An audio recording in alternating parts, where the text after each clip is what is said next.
On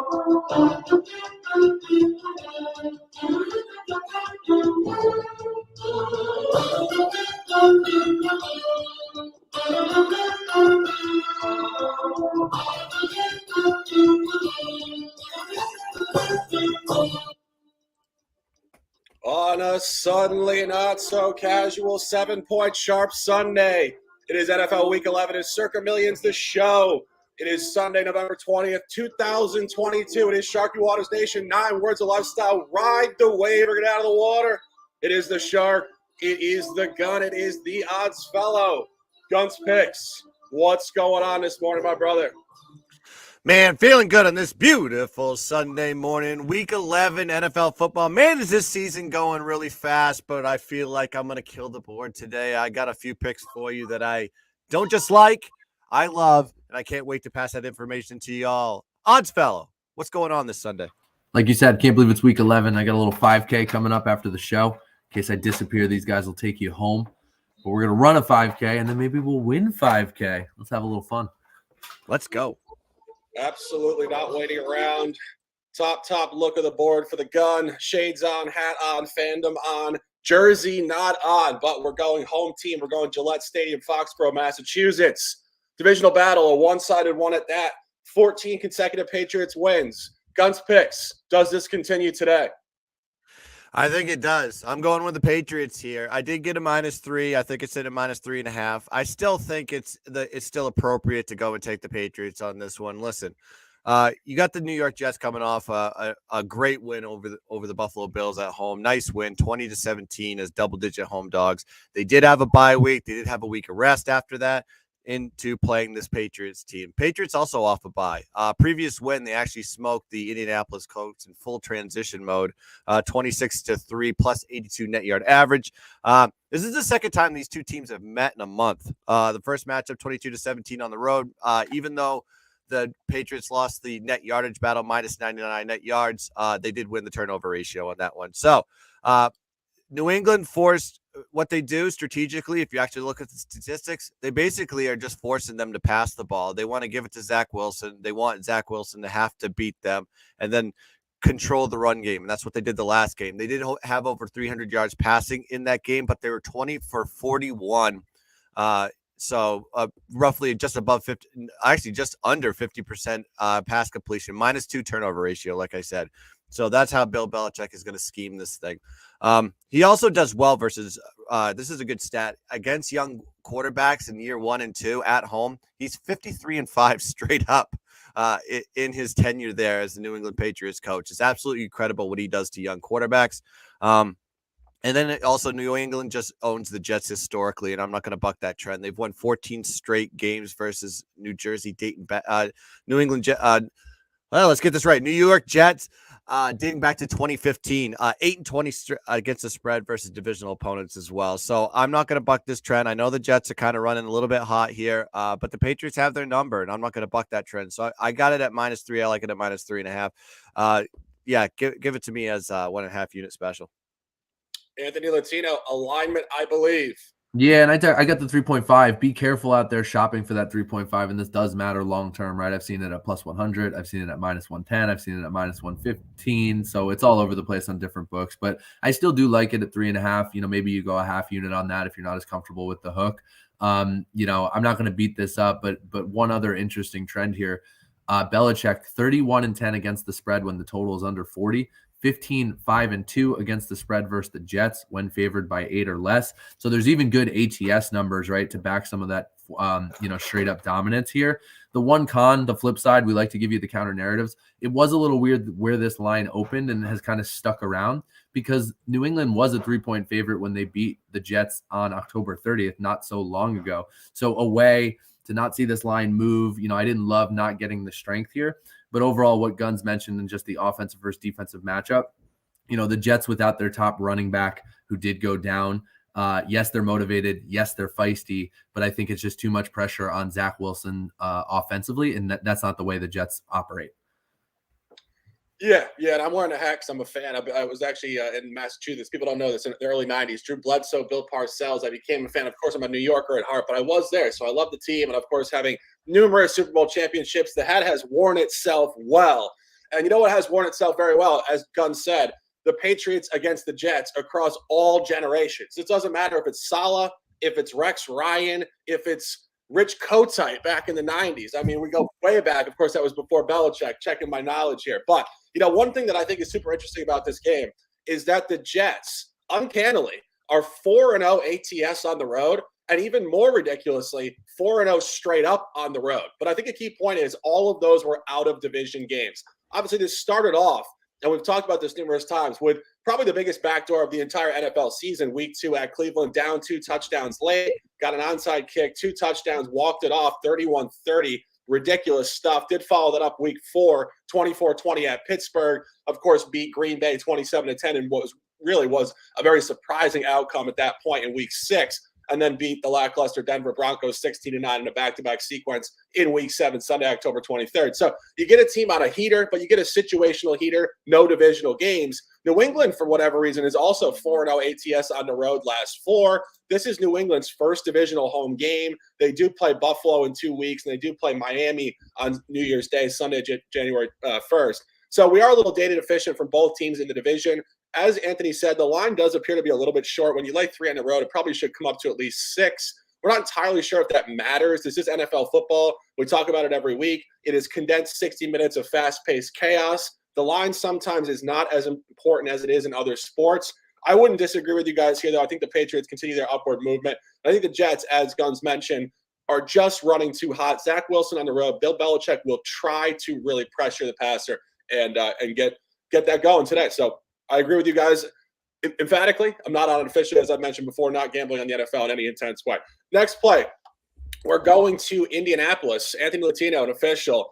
The Philadelphia Eagles come in here off their first loss of the season, Monday, November 14th, Monday Night Football in the division. I think everybody had suggested, I think people know, this had to come to an end at some point. This team was probably not going to run the table and go 17-0.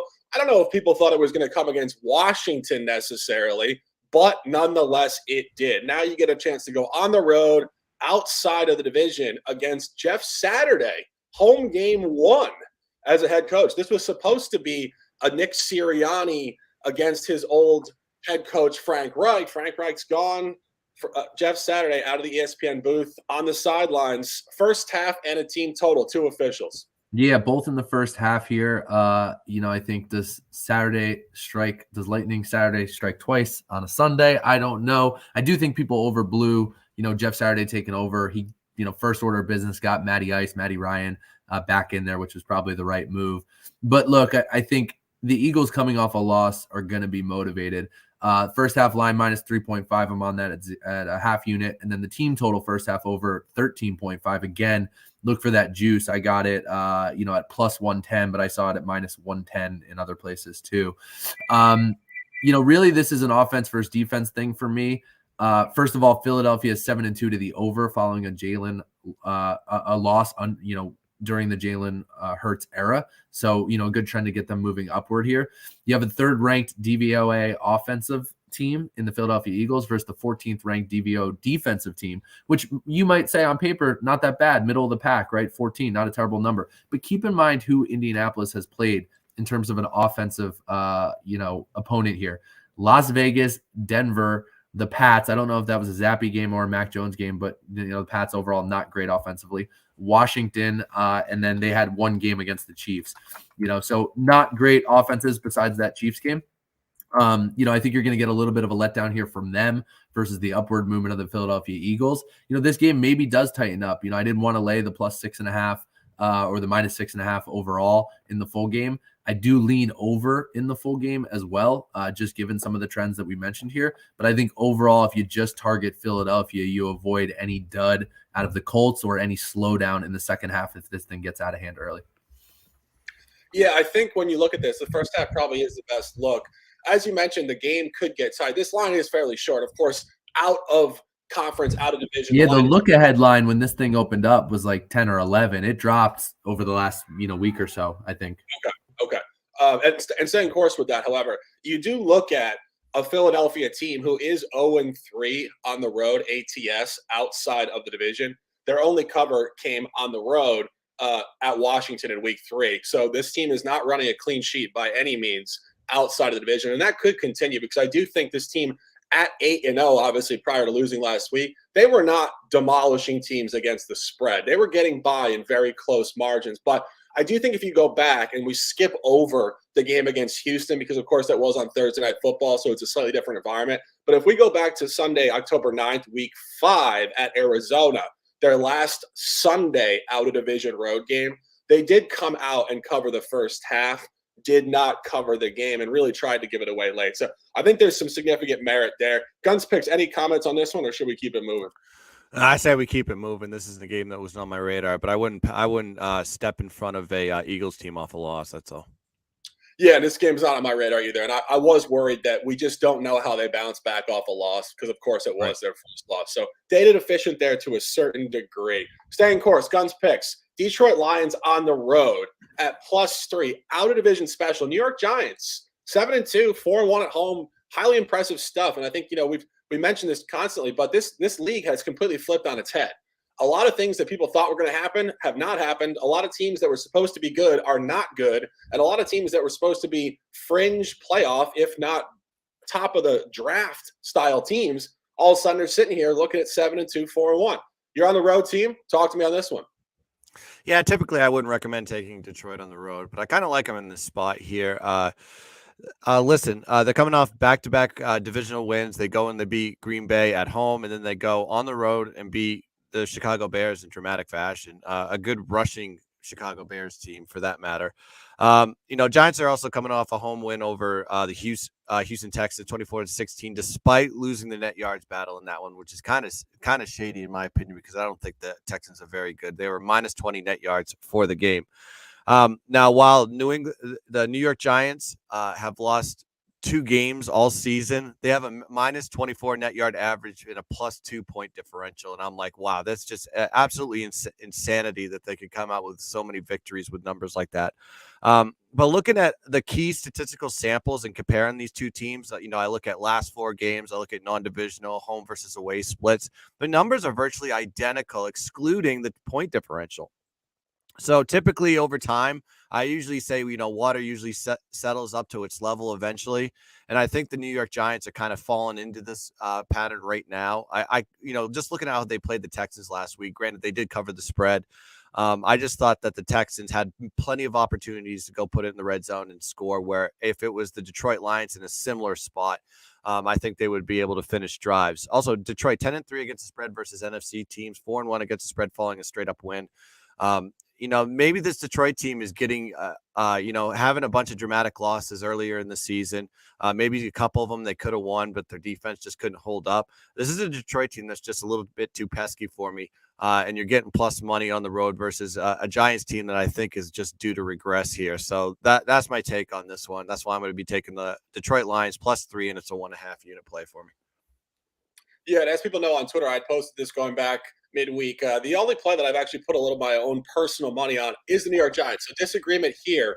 And I think, as my guy in the chat says, this NFL card is preposterous today. And I like the word usage there. And we were talking about this off the record. This is a very difficult card. It's just defined by all sorts of counter narratives in all the games. And there's significant counter narrative in this game. And I'll give you the reasoning behind the Giants. I'm looking at the Detroit back-to-back wins as a bit of a fade spot here. I mean, obviously back-to-back wins, both within the division.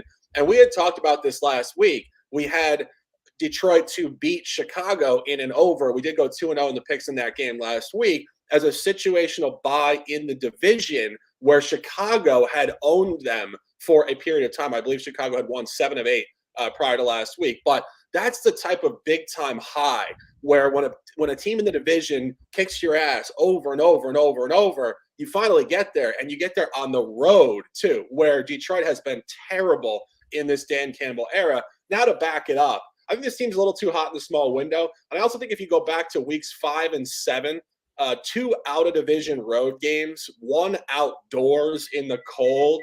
Excuse me, guys. At New England, 29-0. And at that point in time, the Lions had come into that game 3-1 ATS in the previous 4 games and really laid an egg on the road. And I do think it's symptomatic to how this team's going to function in the cold outdoors. Of course, you mentioned the Giants are hot. The Giants do get Dallas on Thursday night in a revenge game. For me, that's the one counter to taking the Giants. The look-ahead element should be real in most contexts here. But I do look at the consistency of the Giants against these teams at home, outside of division, non-playoff quality teams. 19-16 against Carolina, 20-12 against Chicago. Did actually cover and win outright against Baltimore. And of course, last week, 24-16 against Houston. And I just feel like there's sustainability there, more so than there's sustainability on the Detroit side to win 3 straight ball games. Because, of course, on this +3, that is more or less a to win the game type of line. So I think there's more sustainability on the Giants side, and I do really like fading the Lions off 2 wins going outdoors, really in a position where I think they're just a little too hot. So we're on that for a quarter unit. And again, do what you guys want in the NFL with your money. We're going to not really advise you guys financially as much in the NFL because it's any given Sunday. You got to do what you're going to do. We're going to give you the best looks, the best leans, and the Circa Millions plays always. And we appreciate you guys tuning in. Obviously, it is Sharky Waters Nation. Now, where it's a lifestyle ride the way we get out of the water. Guns picks. Next pick, we're going to Baltimore. And you're finding the Carolina Panthers coming in here, a public darling to the surprise of many. And I think we talked about this week after week. The public does not like laying big numbers. Just as much as the public really likes short numbers because it's easy, they see the other side of it with a big dog also being easy. You disagree. Ravens -13, an official. When I see a line like this and it's Baltimore versus Carolina, I'm like, man, this reeks of just a complete annihilation by the Baltimore Ravens here. They're coming back home. They're coming off a bye as well, I believe. They've won 3 straight off back-to-back road wins over Tampa and New Orleans. They won the yardage battle in both of those games and are off a bye. So what I see a Baltimore Ravens team heating up in the back half of the season. Now you look at Carolina; they're coming off a home win in a revenge spot versus Atlanta, 25-15, and now they're headed on the road. Where they don't play their best ball at all. -11 point differential on the road, -78 net yard average. Carolina's offense is just not that great. I mean, if you can find anything with them, they can kind of run the ball, 4.7 yards per carry, but their passing they only put up 176 yards per game through the air, which is ranked 28th in the league. Baltimore's major strength is stopping the run. They hold their opponents to 4.3 yards per carry, 92 yards per game, but they've been better in the last 4 weeks, which is what I always like to look at the sample of what's going on currently with the team. They're holding their opponents to 3.4 yards per carry versus some very good run teams, by the way. They did it versus the New York Giants, who are 3rd in the league, Cleveland, who are 5th in the league in rushing, and then you had New Orleans, that's 15th in the league. So the other one was Tampa, but Tampa doesn't have a good run offense, so take that as you may. But 3 out of the 4 are in the top half of the NFL in rushing. And Carolina hasn't played well. It hasn't played anyone good except for Cincinnati in their last 5 games. Cincinnati beat them up by 21 points. Atlanta, they won by 3. They beat Tampa and lost to the LA Rams by 14. So three out of those 4 teams right there, not good at all. Now you have Baker Mayfield coming in to start. PJ Walker is going to sit out because he is hurt. And if you actually look at Baker Mayfield starts this year, he's 1-5 straight up, -8 point differential, -110 net yard average in his starts. Even going further into the statistics, 1-7 against the spread. Carolina is on the road, 1-6 following it against the spread wins, 16-8 in their last 24 games against the spread. While Baltimore is 7-2 at home versus teams with a losing record.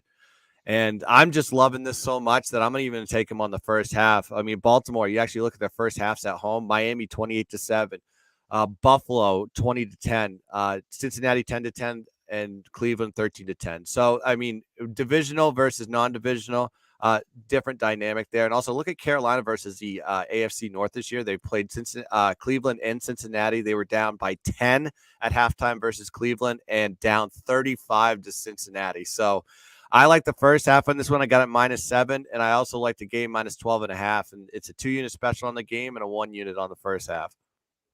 Yeah, this is great stuff. Actually, I hadn't got into detail on this game because I don't know. It just didn't strike me as something I wanted to go into detail on. However, you're making great points. And, I think the most noteworthy point here really is when you start to go through the Carolina schedule. Carolina in recent history is 3-0 ATS in the division with an outright home win against Tampa Bay, outright home win against Atlanta, and a road cover against Atlanta. But if you really take the splits here, not in the division, as you mentioned, crucial corollary point, a game I did have correctly, Cincinnati Bengals -6.5, utter blowout within the AFC North. And go back a little further, as you mentioned, just absolutely hammered at home against Arizona, at home against San Francisco, and at LA. This is good stuff, Guns. I think you're onto something here. Anthony, any comments on this one?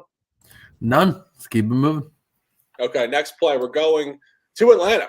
The aforementioned Atlanta Falcons coming in here off that road loss on Thursday Night Football a week and a half ago in the division. Out of division special here against Chicago Bears. Chicago Bears, probably hard to read in this environment. I think this is obviously not a matchup with a lot of prerequisite data. However, Anthony has found a total, an under.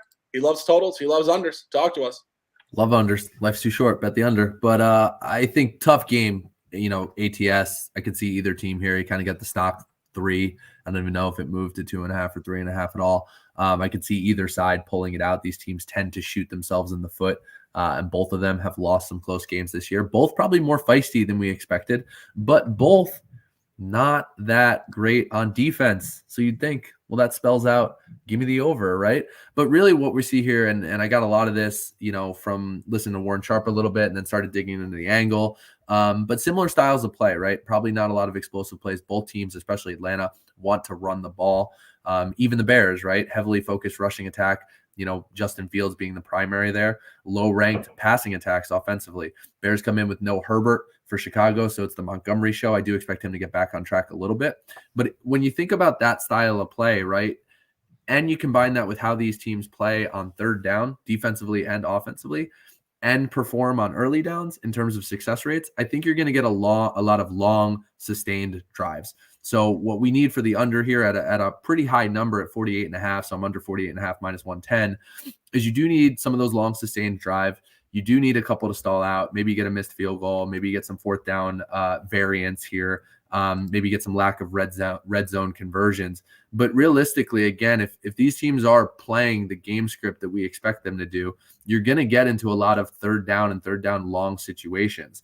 Now, normally that would mean, okay, we get off the field. But here you have the 7th and 8th best teams offensively from a third down conversion rate offensively against the 29th and 31st ranked teams defensively, right? So you get the perfect combination of if these teams are just running the ball, especially on early downs, getting into some third down situations, but converting on third downs. We need those drives. We need that length of time. And ultimately, I do think this thing stays under, 48.5. 47 is a pretty key number when you look at some totals. So, if you do see it dipping, I'd try to get it before it goes to that point, but otherwise I like it in this range. Yeah, I think you're onto something here. I just pulled it up myself, and I think you're quickly seeing a noticeable split in the home efficiency for Atlanta inside versus outside of the division. They're 2-0 to the over in the division. Week 1, 27-26 against New Orleans. And, of course, Week 8, Sunday, October 30th, 37-34 overtime against the aforementioned Carolina Panthers. But go to their out-of-division schedule at home. Look no further than Week 9, 2 weeks ago, against the Chargers. A Chargers team that does have an explosive offense. The life was completely sucked out of that game. 20-17 final. Go a little further back against San Francisco, another under 28-14. Go back a little further versus Cleveland, a team that has shown the ability to give up a ton of points. Another low-scoring dud, 23-20. So I think the splits on this game are fantastic for the under. And I think one final point, as we suggested last week and the week before, home games for the Bears are no longer Leatherhead Soldier Field football. These are absolute college football style track meets with Justin Fields just running over everybody at the highest level of athleticism. But you go back to the previous 3 weeks here. I mean, this is talk about a fade high of the totals for the Bears. Week 8 at Dallas, 49-29. Home against Miami, 35-32. And last week again, home against Detroit, 31-30. I'm not on this officially, but I think you nailed this cap. Guns, any comments, or should we keep it moving? The weirdest line on the board that I couldn't figure out is Chicago +3 on this one. I mean, Chicago coming off a dramatic loss at home, and then they're going to face an Atlanta team that I personally don't think is good as a favorite at all. I just think it's going to be an extremely public take to take the Bears here. And I just don't trust Atlanta as a favorite. So it's a complete pass for me. But, if we're just looking at the total, I agree with Ant. Yeah, next one. We're not on this game, of course, and I think I was looking at this game with some degree of of desire, if you will. But when this game got moved from Orchard Park in the snow to Detroit, now in a neutral field, I don't know what to make of this game. Buffalo obviously hosting the Browns. Buffalo has been in disarray, to put it mildly, and I think the biggest standout point here for Buffalo is I think Buffalo might have hit some sort of midseason level of complacency where they just feel like they can hammer any team whenever they want. So they don't play 60 minutes of football. And I think even more importantly, Josh Allen has gotten very loose with the football. And I think this is purely psychological. And I think he's gotten a little bit heady, a little bit full of himself. And I don't mean that as a point of disrespect, but I think he's hearing the media a little bit. I think he knows how fast, how athletic, how great of an arm he is. And I think he thinks he can sling it into any space at any time, and he's just going to be able to make a play. And you've seen these red zone turnovers the last few weeks, just irresponsible football. So I do think that's going to be a point of emphasis in the practice field and locker room this week, because this cannot continue if this team has championship aspirations, just giving away games. And of course, they come in here on an L2 last week was just egregious yet again. Get a big lead, give it back, what they've done numerous times this year at home. Now they come to a neutral site. Cleveland, neutral site, also ambiguous. Really hard to figure out. Free play here, though. You guys know I love Josh Allen. I love Campaign 5. I would probably lean towards the Bills to come out with renewed professionalism and discipline, but this is going to be tough at a neutral site. Guns Picks, any comments on this one? What a dramatic game last week. I mean, it's almost like the gambling gods cursed us that game because a 4th and 18? Jefferson makes a dramatic one-handed catch. They get stopped at the goal line. Buffalo gets it back. Miss snap under center, fumble, touchdown, and then Buffalo comes down the field, ties the game, go into OT, and you're pretty much dead after that. It's both teams are on an away game this week. They're playing neutral field. They're playing in Detroit. It's snowing ridiculously in Buffalo, which I wish they would have played in 6 feet of snow. That would have been an absolute immaculate game to watch. But you got Josh Allen. That I don't know what the status of his elbow injury is.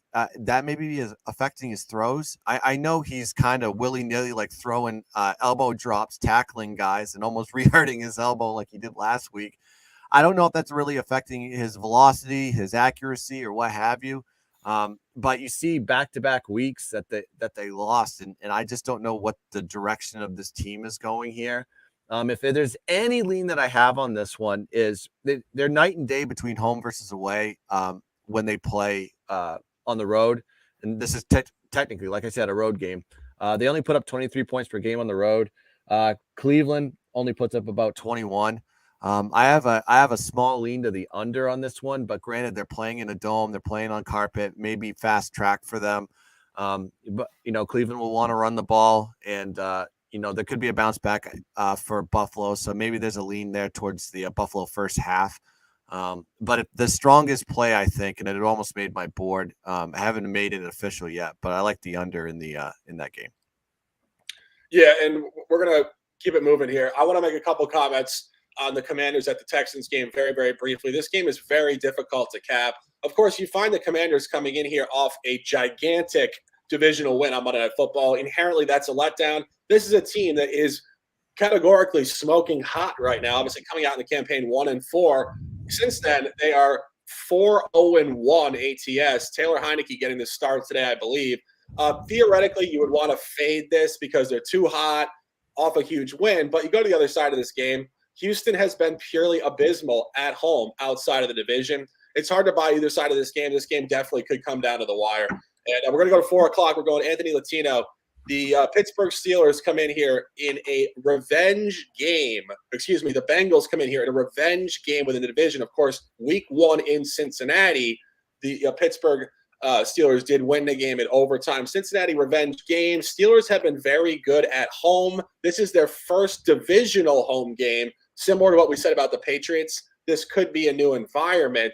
However, You are on Pittsburgh plus 3.5 and official. I am. And again, it's that nature of that 3.5, I think does mean something here. I'd play it down to 3. I think as far as I know, the line when we checked before the show was still sitting at plus 3.5, minus 110. And that's where I'm at. Now, you look at Tomlin, and I know it's not always coaches, right? It's a lot of the players on the field. Some of this stuff stretches past eras, but I do think there's something to be said with how this team is playing upward, including a win last week off a bye, really settling into this Kenny Pickett offense and letting this guy go a little bit, letting him grow and learn. They get TJ Watt back. There were some rumors that Minka Fitzpatrick might play, but even if he doesn't, the rest of the secondary is getting healthy. So there are some trends here that I'm backing. Again, do what you want with these, but I think just some good trends to think about. Tomlin versus Cincinnati overall, 21-10 against the spread, 7-2 against the spread as an underdog against the Bengals. Pittsburgh is 16-3-3 against the spread as a home underdog under Tomlin, including 6-1-3 without Big Ben, right? Obviously, some of those spots coming as Big Ben was trending down or since he's been out of the mix, but still 6-1-3 without him, a very good number. Here you have less, you're not going to get that push, right? Those 3 pushes with the hook sitting out there. So I love TJ Watt getting back. And when you want to talk matchups, which is one of the things I like to do here, there's 2 things that stand out to me. With TJ Watt playing, that allows the Pittsburgh secondary and the Pittsburgh defense to get back into what's called a 2-high shell, right? So where they're going to stick and play their safeties. So teams playing more than 50% of that type of defense overall against Joe Burrow, he's 0-4. The other teams, when they are playing that type of defense at less than 50% of a clip, he's 5-0, right? So that's Joe Burrow now without Jamar Chase, his best receiver, kind of at an offensive line that we know none of us trust, right? So I do expect less points from Cincinnati, less of a productive offense from Cincinnati because of what Pittsburgh can do in that matchup. You go back to last week and you come off the recency bias. Oh, well, the Bengals got rolling. Are they back? No, I don't think so. They finally turned to the run, which they should have done. That was Joe Mixon went off. What, he scored 5 touchdowns, right? I don't even know the yardage, but it was 5. I think it was 5 touchdowns. Yeah. A mess of a game, right? For him, good for him, good for fantasy owners if you had him. But Cincinnati was facing the 22 ranked run defense per DVOA, defensive rushing defense of the Carolina Panthers versus the 7th ranked rushing defense of the Pittsburgh Steelers. So they're not going to be able to turn into the run. And if Burrow can't get going, what are we doing here, right? So even if the Bengals get the win in the revenge spot, which they're very capable of doing, I love the hook. I love it to stay tight.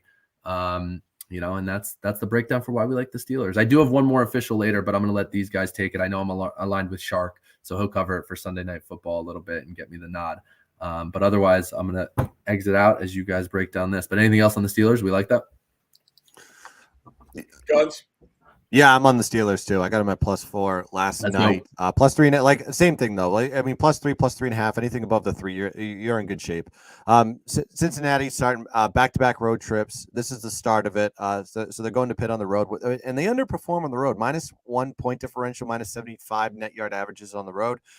Pitt, while dealing with so much transition with injuries and moving people around and changing quarterbacks, they have a +2 point differential at home. They play dead even with their competition as far as the yards go. 2-1-1 against the spread while they're at home. This is the 3rd game in a row that Cincinnati has not had Jamar Chase. So I went and looked at the last 2 games, and their passing offense completely got depleted. 193 yards passing versus Cleveland, 223 yards passing versus Carolina, which is well below their season average. And then you have the Pitt factor. TJ, I know they said about Minka Fitzpatrick, that's fine, but the biggest guy they need in that defense is TJ Watt. TJ Watt is everything to that defense. He is the reason why they are so good when he plays. You check out what they did last week against New Orleans. They held New Orleans to 186 yards of total offense, which is 192 yards below their season average. Home team in this one, 5-1 against the spread to Pitt, 5-1 against the spread in their last 6 games at home. So this screams Pitt to me. And I think Kenny Pickett is evolving as a quarterback. He's not making as many mistakes, taking as many risks. And I think Mike Tomlin just kind of figures things out eventually. So, yeah, give me Pitt +4, +3, +3.5. I like it all. Yeah. I mean, this game, I think you're onto something here in terms of the situational schedule flow of Cincinnati. As you mentioned, far worse on the road. I mean, this team, the last 3 home games, and I think another key point here, their last 3 home games, all outside of division, all games they scored over 27 points. You go on the road, it's been a different story, particularly scoring the football. At Dallas, 17 points. That was, of course, Cooper Rush's first game. They laid a complete egg, the Circa on ice game, if you will. Came back at New York, 27 points, fine. But more recently, 17 points within the division at Baltimore and 13 points within the division at Cleveland. This is their third inside of the division road game of the year. We are data abundant here. They're 1-1 ATS. They did cover against Baltimore. That was a 1-point cover. Baltimore was laying 3 points in that game. Now you come back. You do get the revenge element. I think the line is very sharp here. Of course, week one, as we mentioned before, Pittsburgh did win 23-20 in overtime in Cincinnati. Cincinnati was laying 7 points there. They're laying 3.5 here. It's about 3 points going home the road. I think it's very sharp, and I think you guys are probably on the right side numerically, getting the 3.5. And somebody in the chat said that Mike Tomlin would try to run the table here. Maybe not run the table, but at least get back to neutral on the season at 500. I think Kenny Pickett should improve at home. The one counterpoint I do have is the revenge game is very big in the division. And obviously, Kenny Pickett has not played a home divisional game. He is 2-0 outside of the division against teams coming from the NFC South north to Pittsburgh, which is obviously pretty tough travel for teams from the South. So I think it's going to be a toss for me. I would see the number being leaning towards Pittsburgh from a beat of the line standpoint, but nothing for me there.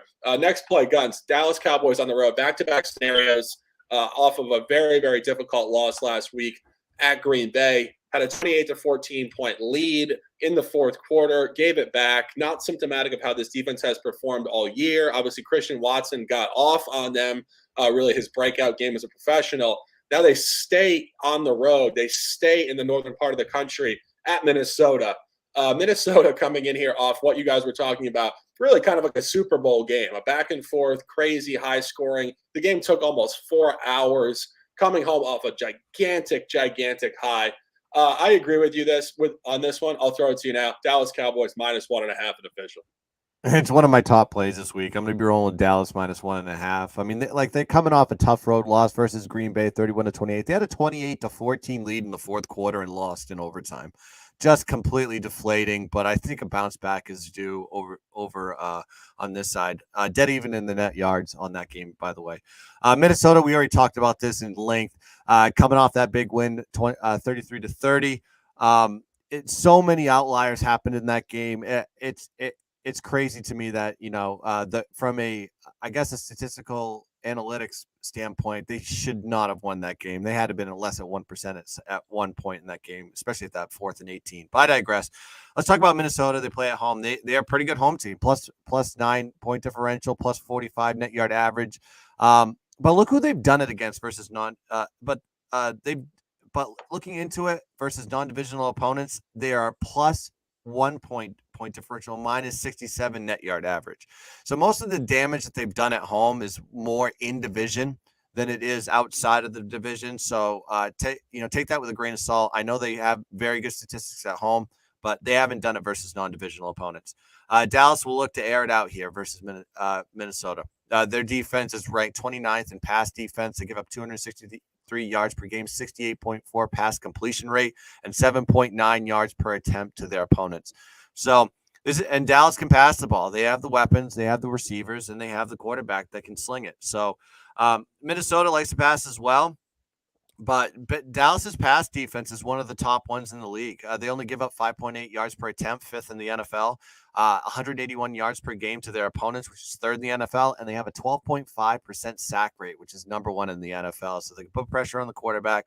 They can make mistakes. Kirk Cousins doesn't have mobility at all.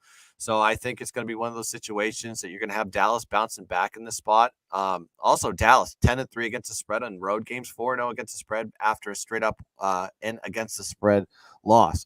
So perfect spot to take Dallas. It checks all the boxes for me. That's why it's one of my bigger plays this week. I like Dallas -1.5, and that's 2 units. Yeah, I wouldn't disagree. And I mean, we've been detailing this for weeks now. I mean, you get the Minnesota Vikings coming in here on a 7-game win streak, back-to-back road wins off the biggest win of their entire season. And as you mentioned, of course, Dallas off really just a complete melt last week. I might sprinkle this with you. I completely agree with the take on Dallas -1.5.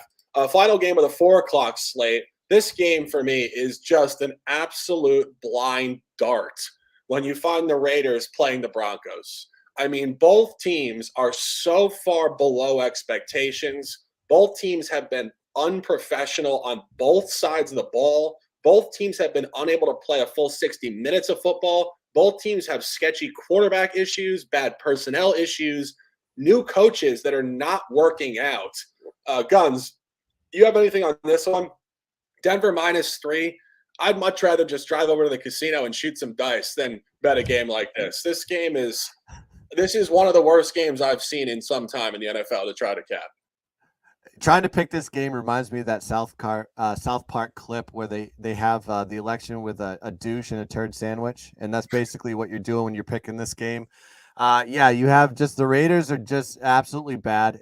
Josh McDaniels is just he needs to go back to New England and be an offensive coordinator again. He just doesn't have the head coaching pedigree like he thinks he does. And then Broncos in another one of those bad coaching situations. So you have two bad coaches. You have a Denver Broncos offense that can't score 18 points. If they did, they'd only have one loss this season. They have a great defense, no offense, and they have Russell Wilson that we know it was more of the situation they had at Seattle with the coaching and the staff that was around him that made Wilson successful, and he can't get it done in Denver. So, yeah, this is just a game that I don't like at all, and I would rather I'd rather play Russian roulette in Deer Hunter than go and try to make a pick on this game. So yeah, complete stay away from me. Yeah, I mean, again, it's just incredibly difficult. Looking at the Broncos schedule briefly, this is some funky travel for the Broncos. They were in London, then they had a bye, then they went to Tennessee. Now they come home for one game. They go back on the road for two more games. It's not great scheduling if you're trying to bet the Broncos here. The Vegas Raiders have been just absolutely abysmal on the road. They're 0-5 straight up. They have laid egg after egg after egg. However, they are better in the division. They did cover at the Chiefs on Monday Night Football in Week 5. They tried to cover at the Chargers in Week 1. They did not cover at a +3.5, lost the game by 5 points, but they did have a 2-point conversion late to get that game to 24-21, which would have been a cover. If I had to take a free play in this game, because of course I know certain people have office pools and whatever, I would lean towards the Raiders. I think the Raiders do perform much better road in the division, and I think their losses recently on the road are much more symptomatic to their inability to play ball outside of the division at an Eastern time zone. And again, as I just mentioned, I think Denver travel here is really just brutal. Denver's not settling into a homestand here. They're going right back on the road to Carolina and Baltimore. So the league is doing Denver no favors here. If I had to take a coach in this game, I would lean mildly to Josh McDaniels. I think Nathaniel Hackett is historically incompetent. So free play, I probably do lean the Raiders. But again, this game is going to be incredibly, incredibly difficult. We missed one game at the 1 o'clock slate. We were trying to get Anthony Latino his 4 o'clock play. So we'll go back to it now. LA Rams come into the Superdome here at 1 o'clock. I believe that is noon local time in New Orleans. I believe that, or maybe it's not. But I've been to New Orleans in about a decade, so I'm not sure the time there. But New Orleans comes in here -2.5. An interesting spot, to say the least. Rams get Matthew Stafford back this week. Guns, any comments on this one?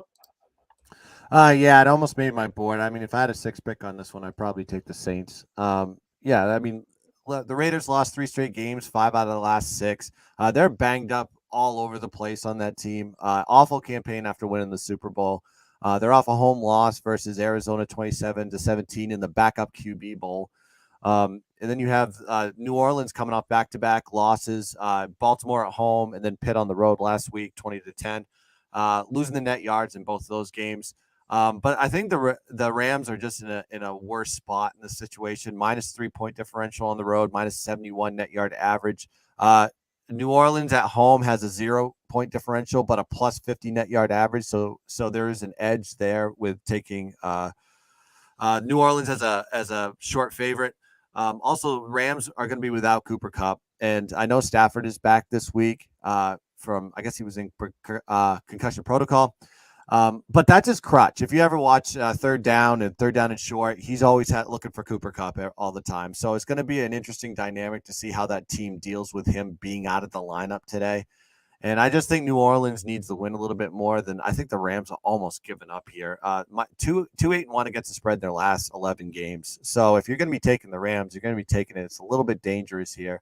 I do like New Orleans coming back home. Hopefully, if Andy Dalton is on a tight leash and he screws up, they can put Jameis in there for some flair and pomp and circumstance there. But I like New Orleans regardless. The line hasn't moved, knowing the Stafford lineup either, which is kind of strange. So yeah, New Orleans minus 2.5, 1 unit. Yeah, I would agree with that. And I do think you mentioned, obviously, them coming home here off a really abysmal loss last week against Pittsburgh, which we had correctly. We suggested Pittsburgh was the side there. But I do think if you really look at New Orleans at home, specifically against Western teams, they have 2 wins and they have 2 covers as well. And fairly impressive one, I would say, in week 5 against Seattle, 39-32, a Seattle team that is much better than people had expected preseason. And then, of course, going back to week 8, 24-0 against Las Vegas. So I think it's partially them just defending their home turf very well. Of course, Dennis Allen, a defensive guy. They play better defense in these scenarios more often than not. And it's these Western teams at these Eastern time zone spots, which just are brutal on their body clock. I would lean New Orleans today at minus 2.5 as well.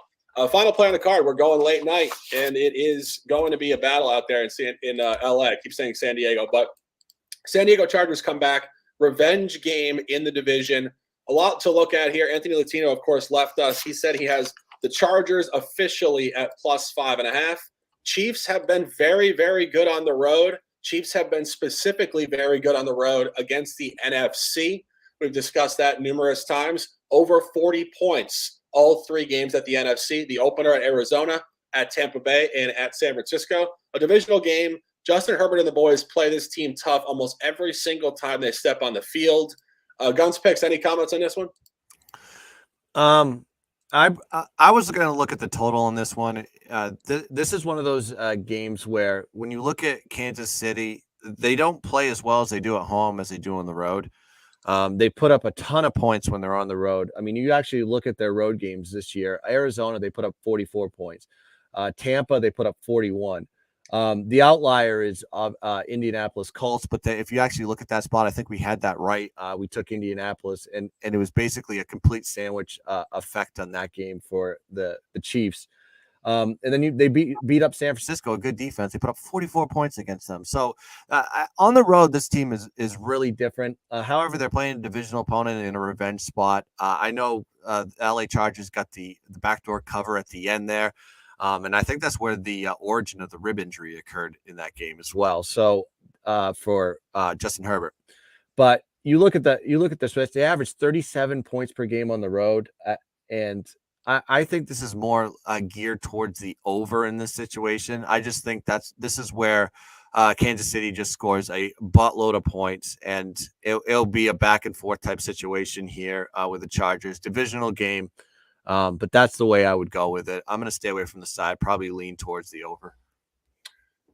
Yeah, and in the Circa Millions, we are on this at plus 5.5. And I think the key point here is I think that the Chiefs are trending towards a loss. Obviously, we discussed this, but you go back to that game at San Francisco, a blowout win. But then they came home and they laid a complete egg against Tennessee, 20-17 in overtime. Very fortunate to win that game. And last week they did cover against Jacksonville, 27-17. They didn't play particularly great. Jacksonville missed a field goal early, which did cost them the spread. Jacksonville went 4 and out deep. Kansas City went 4 and got it deep late in the game. Just advantageous small window stuff. Come on the road, you get a revenge game. It's very similar to what I was saying about Cincinnati. In this sport, of course, where you don't get teams playing each other very often in the same season, divisional in-season revenge games are the best motivational spots you will find. And you do find it here with the Los Angeles Chargers at plus 5.5. I think this game will be tight. I think plus 5.5 is a good number to take. We are on it in the Circa Millions competition. And one more point on that one. Team Cat just brought it up. With LA, they're bringing back Mike Williams, bringing back Keenan Allen. They should be playing today. They haven't had Keenan Allen since probably week 2, week 3. I feel. So that's also a key element there. So they're ready. I think they're going to be ready for the Chiefs here. As we're talking this out, I'm probably leaning that. Not the Chiefs, but I'm leaning towards the Chargers on this one. Yeah, 100%. And that's going to wrap it up. 50 minutes in the books. We appreciate you guys in the chat immensely. We're trying to build this back up to the levels we once were and go even farther and bigger and more intelligently into the future. The beginning is right now. It is Circa Millions, the show, NFL Week 11, Sunday, November 20th, 2022. The Shark, the Gun, and the Odds Fellow out to run a 5K for charity. Guns picks, 5 top plays. New England -3, 3.5 now. Detroit +3, Baltimore -13, Dallas -1.5, and Pittsburgh +3.5. The only thing I'm on officially for myself are the New York Giants -3. That's a quarter unit play. I do lean with significance towards New Orleans -2.5. I really like that under Chicago, Atlanta 48.5. And I think Guns Picks is onto something with significance against taking the Ravens against the Panthers on the road. Odds fellow official plays New England -3.5, Philly first half -3.5, team total over. The under Chicago, Atlanta. I think, again, that's a definitely a good look situationally there. Pittsburgh +3.5 and the Chargers +5.5. Guns Picks, a pleasure as always. Beautiful Sunday it is. Close them out with some words and let's dominate. Hey, the chat was cooking today. Appreciate you all engaging with us. Over 100 watched us live. So if you haven't done it yet, please hit the like button. Please subscribe to the Dad Bods channel so you get all the content that comes through us. We have the college football show, we have the NFL show, and we have much more coming up in the future. So please help us out with that, with all the algorithms and all the BS that comes with it. But thanks for joining us. We'll be back next Friday for the college football show. And let's cash some tickets today, boys. Let's win some money. And as always, let's keep dancing.